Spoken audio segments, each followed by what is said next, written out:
Gaza's skyline is marked by constant explosions and smoke, as the war rages on with no end in sight. Israeli airstrikes continue to hit central and southern Gaza, especially Rafah, targeting what Israel calls Hamas infrastructure. Palestinian officials report dozens killed, including women and children, as the violence grinds into its 9th month. The conflict began on October 7, 2023, when Hamas launched a deadly attack into southern Israel, killing over 1,200 people and taking around 250 hostages. Israel responded with a massive military campaign, vowing to rescue hostages and eliminate Hamas. Since then, Gaza has been devastated. Over 37,000 people have died, most of them women and children, according to local health authorities. International observers confirm the scale of destruction and loss of life, fueling global outrage and debate over Israel's response. Fierce fighting continues in urban areas like Rafah, with Hamas still launching rockets into Israel. For Gaza's civilians, there is no safe haven. Bombardment and ground incursions have left millions in constant fear and uncertainty. The war's end remains nowhere in sight. Diplomatic efforts to end the war have stalled, despite intense mediation by the US, Egypt, and Qatar.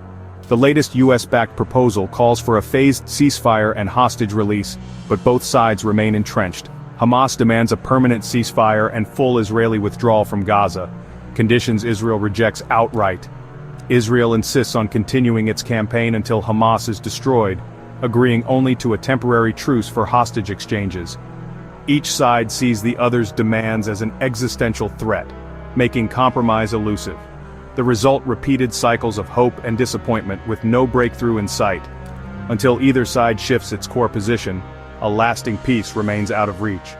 The war grinds on as negotiations falter. Gaza's humanitarian crisis is dire. 80% of its 2.3 million residents are displaced, many living in tents or overcrowded shelters. Basic infrastructure is shattered, leaving people dependent on aid that struggles to get through due to fighting and border restrictions. Food, clean water, and medicine are scarce. Famine looms in the north, with families resorting to eating animal feed. Gaza's healthcare system has collapsed. Most hospitals are destroyed or shut down, and the few that remain are overwhelmed. Doctors operate without enough supplies, and infectious diseases are spreading as sanitation breaks down. The psychological toll is immense, especially on children who make up nearly half the population. Aid workers warn of a looming mental health crisis, with trauma and anxiety widespread. Every day is a struggle for survival under constant threat. The need for a ceasefire and massive humanitarian aid is urgent. The war's impact extends far beyond Gaza, fueling regional instability. Israel and Iran have exchanged direct attacks, raising fears of a wider conflict. Iran-backed groups like Hezbollah in Lebanon and the Houthis in Yemen have launched attacks, disrupting borders and global trade.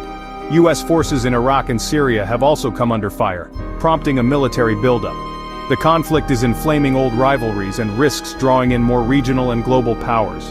International courts have taken action, with arrest warrants sought for leaders of both Hamas and Israel, and calls for Israel to halt its offensive in Rafah. Israel rejects these moves, citing self-defense.